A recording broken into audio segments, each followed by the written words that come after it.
Halo, selamat sore teman-teman. Pemirsa setia channel YouTube Investasi Pertanian. Yang sekarang sedang saya bawa, teman-teman bisa baca Anugerah ASN 2020 Top 3 PNS Inspiratif. Waduh, kayak piala Oscar ya. Dan saya sedang berada dengan penerima anugerah ini langsung. Ini pialanya masih kinyis-kinyis, diberikan langsung oleh Pak Menteri ya kemarin Pak ya. Iya. Menteri Menpan RB. Menpan RB. Siapa Pak namanya Pak? Saya lupa Pak. Kumolo. Oh iya. Bapak saya Kumolo. Nah, kenapa segmen ini mengangkat PNS inspiratif? Padahal channel kita kan bahas soal pertanian. Nah, kalau boleh tahu Pak, alasannya. Oh ya, sebelumnya saya perkenalan dulu. Di samping saya adalah Pak Kiai Aziz panggilannya. Beliau sekarang sebagai ASN di IAIN IAIN Purwokerto. IAIN Purwokerto. Nama IAIN Purwokertonya itu apa sekarang Pak? IAIN Purwokerto atau Iya. bukan tokoh siapa itu? Oh, itu nanti karo universitasnya. Universitas jadinya Saifuddin Zuri, Saizu jadi. Saifuddin Zuri. Saizu. Jadi macam Win. Beliau selain ngajar sebagai dosen di Fakultas Ekonomi Bisnis Islam, beliau juga salah satu pengasuh atau ketua yayasan ya Pak sekarang untuk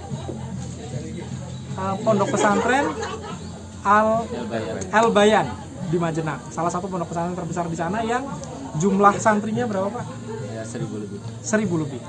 Nah, kenapa beliau bisa sampai menang ASN Inspiratif? Alasannya kenapa Pak? Monggo langsung dijelaskan kepada Pak. Ya, kemarin kan masanya masa pandemi, kemudian kita perkuliahan WFH, work from home. Nah, kemudian saya mencoba untuk berkomunikasi dengan Magister Pertanian, namanya Mas Oso itu. Profesor kalau Oh, iya. provokator ding prof ya. Nah, apa yang bisa kita lakukan di saat seperti ini? Karena kita kuliah dari rumah, kemudian munakosah, ujian skripsi dari rumah, bimbingan dari rumah, peluang yang ada untuk kita ya di ranah pertanian, dan kebetulan mereka yang terkena COVID kan makanannya lebih banyak ke buah-buahan. Makanya kemudian saya meyakini bahwa pertanian itu bagian yang cukup esensial untuk kita isi. Karena selama ini kita lihat petani juga kan cara bertaninya tradisional. Kalau Mas Oso kan sudah modern gitu. Oke. Bapak ada background pertanian atau enggak sama sekali? Ya, orang tua saya memang bertani. Orang tua petani, dan saya mulai berwirausaha itu waktu dulu masih kuliah semester 3 itu karena ternyata ketika orang tua mencari uang untuk kita kuliah, orang tua kita seriusnya bukan main, sementara kita yang kuliah tidak pernah serius gitu kan. Nah, dari situlah ketidakseriusan kita diimbangi dengan kita mencoba berentrepreneursip, dan itu di ranahnya adalah ranah perdagangan. Nah, tersentuh dengan awal mulai saya masuk entrepreneurship, setelah sekian lama berbisnis, saya ingin kembali ke pertanian karena di satu sisi bisa menyehatkan paru-paru kita, di sisi lain juga fisik kita sehat, selalu berjalan di kebun gitu kan. Nah, sementara makanan yang kita makan juga sehat, karena minimal kalau untuk kita kan harus bagus, harus sehat, harus bersih. Nah, kebetulan biasanya saya kalau melakukan sesuatu tanpa ilmu, saya tidak pernah melakukan. Nah, kemarin saya ketemu dengan Mas Oso, dan Mas Oso menjamin siap membimbing. Kalau dia nggak siap membimbing, saya nggak mau bertani. Dia nggak punya ilmu tentang pertanian. Nah, dia siap membimbing, dan alhamdulillah dia udah 2 kali datang ke lokasi, mungkin 3 kali dengan besok bulan Desember. Itu yang menjadi motivasi saya untuk bisa bergerak di ranah pertanian, dan alhamdulillah perjalanan ini mulus gitu kan. Saya rasakan sangat mulus perjalanannya. Mas Osonya juga dengan keilmuannya tidak pernah lelah, walaupun dari AE menjawab terus gitu kan. Itu menarik buat saya. Jadi keyakinan saya pertama, kita memang kalaupun bertani harus punya orang yang memiliki ilmu, potensi minimal potensinya untuk di ranah keilmuan itu kitanya juga punya potensi untuk melakukan. Nah, itu makanya kemudian saya masuklah itu ke wilayah pertanian karena tadi keilmuannya sudah siap, lahan sudah ada, pekerja sudah ada. Kita punya lahan, kita punya benih, kita punya macam-macam, tapi tidak punya ilmu. Ya kita sama dengan jungkir balik. Berarti dari awal memang tidak ditujukan untuk memenangkan piala ini, itu nggak ada niat ke sana ya Pak ya? Nggak ada bayangan. Nggak ada bayangan bertani. Oke. Bayangan saya itu bagaimana di saat WFH ini kita sebagai ASN itu juga bermanfaat buat masyarakat. Karena sekarang terbukti kan, ketika kita bisa menanam di musim kemarau, gitu kan. Saya pertanyaannya awalnya itu bertanya dulu sama beliau, Pak, untuk membuat sebuah pohon itu bagus, apa yang dibutuhkan? 1 nutrisi, 2 air.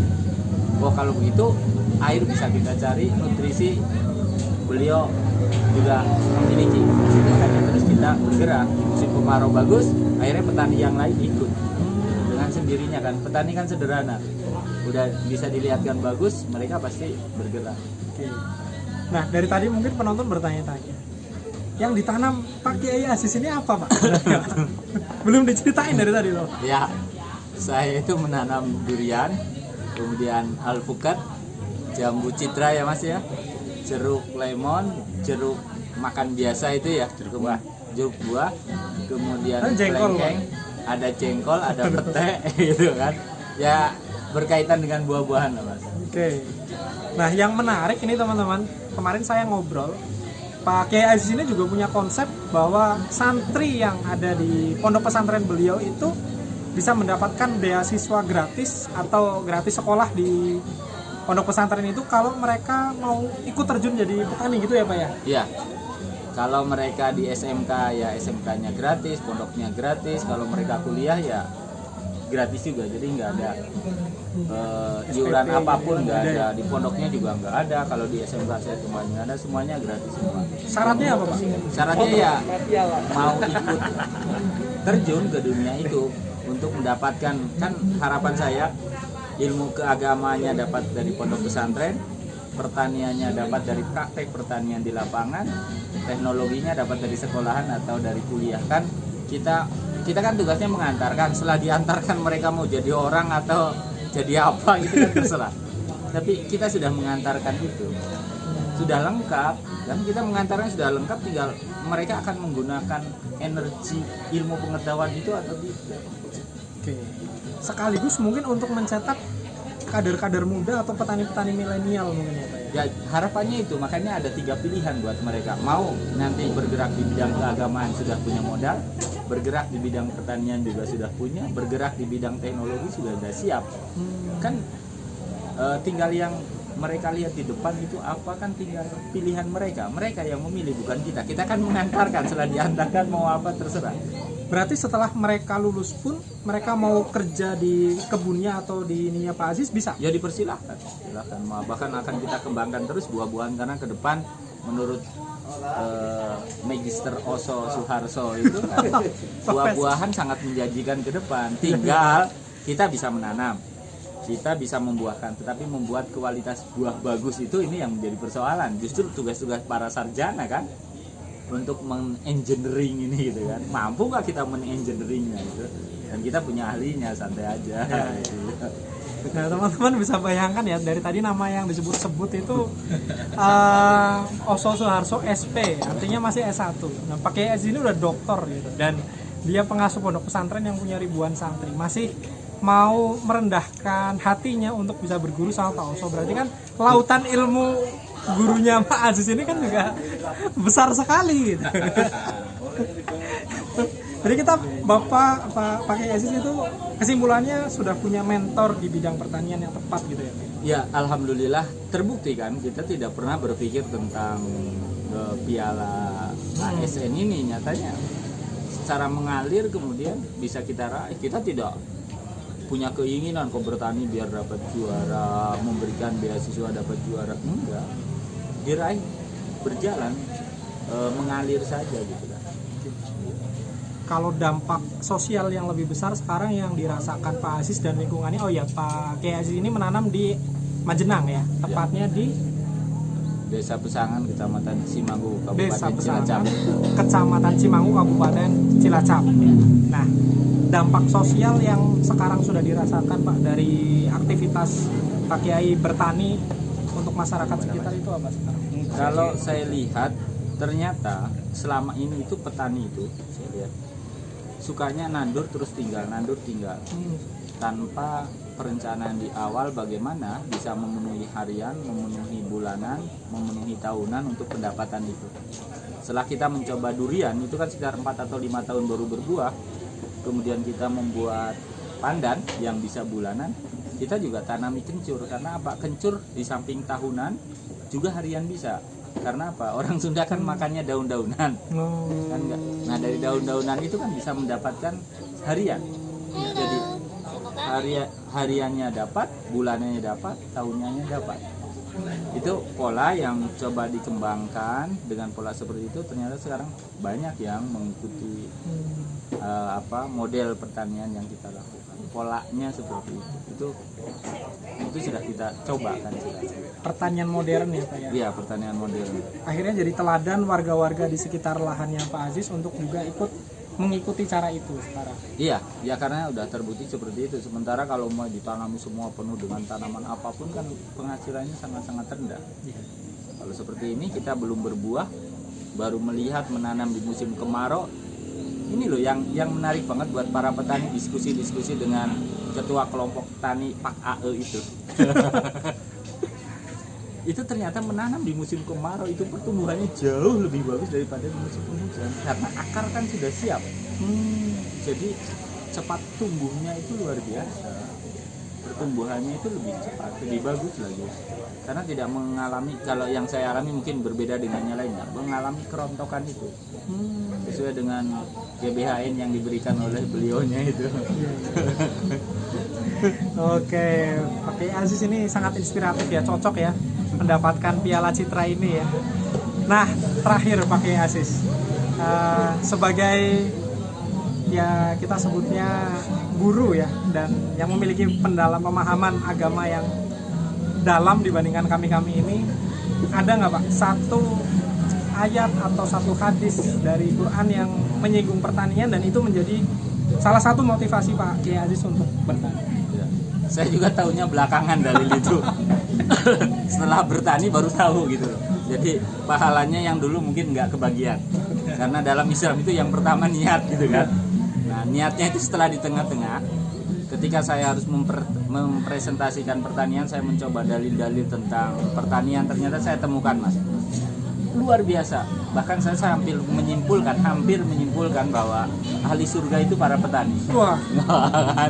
Karena apa? Ternyata hadisnya ini diriwayatkan oleh hadis yang kalau menurut saya itu sahih gitu kan.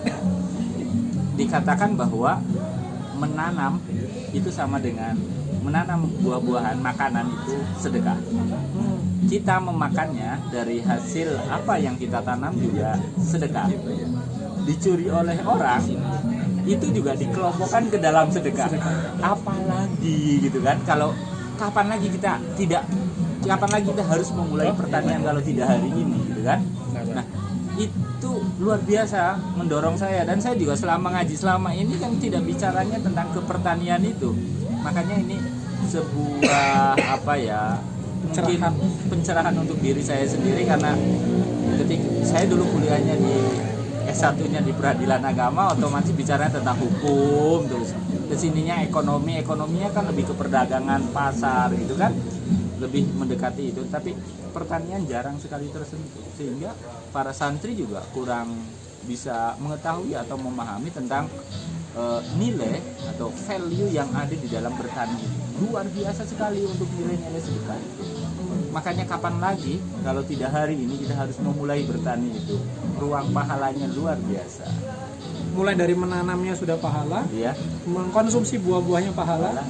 Kalau ada pencurinya juga kita hitungnya sedekah. Pahala sedekah. Ya, luar biasa. Luar biasa. Oke, begitu obrolan inspiratif sore ini dengan ASN inspiratif dan sekaligus petani. salah satu guru kami, salah satu ya guru ngaji kami, pembimbing kami juga di kelompok pertanian ini. Semoga beliau selalu dikaruniai kesehatan agar bisa terus bermanfaat lebih banyak kepada masyarakat, kepada kami ini dan memberikan contoh. Dan saya juga ingin mengingatkan kepada teman-teman semuanya, ini bukan kali terakhir kita akan mengangkat Pak Kiai Aziz di segmen kita, karena nanti bulan Desember atau bulan Januari kita akan langsung terjun ke kebun duriannya untuk menikmati durian hasil Pak dosen ini ya. Jadi bukan kaleng-kaleng ya, bukan sekedar teori, tapi kita cicipi langsung buahnya seperti apa. Nah, saksikan segmen investasi pertanian di segmen selanjutnya. Pak Aziz, boleh minta endorse untuk penonton untuk subscribe channel ini? Ya. Oke. Bertani adalah salah satu pintu surga. Ayo bertani untuk membuka pintu surga. Amin.